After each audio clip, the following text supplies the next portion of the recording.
Jacob Zuma's tenure as South Africa's fourth post-apartheid president began on May 9, 2009 and ended on February 14, 2018.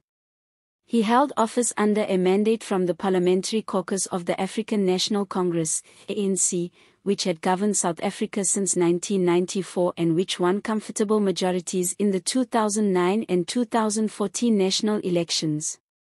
His presidency was beset by controversy, and he faced, and defeated, an impeachment attempt and a record 8 motions of no confidence in the South African Parliament, 4 of which went to a vote.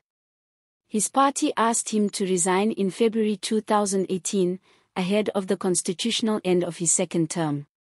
Zuma's administration launched the R4 trillion National Infrastructure Plan and signed a controversial nuclear power deal with the Russian government, blocked by the Western Cape High Court in 2017. The administration was praised for its progressive HIV/AIDS policy. As president, Zuma increasingly relied on left-wing populist rhetoric, and in his 2017 State of the Nation address announced a new policy of radical economic transformation.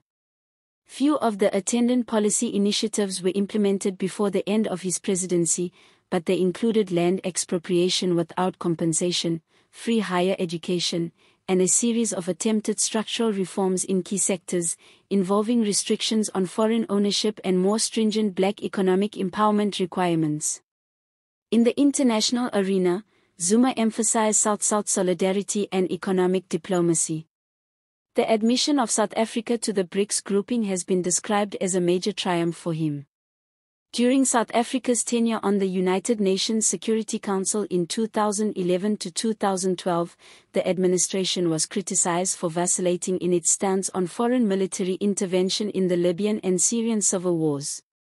In 2015, the South African government hosted Sudanese President Omar al-Bashir in Johannesburg while he was a fugitive from the International Criminal Court, ICC, and, when it was reprimanded for doing so, announced its intention to withdraw from the Rome Statute and the ICC.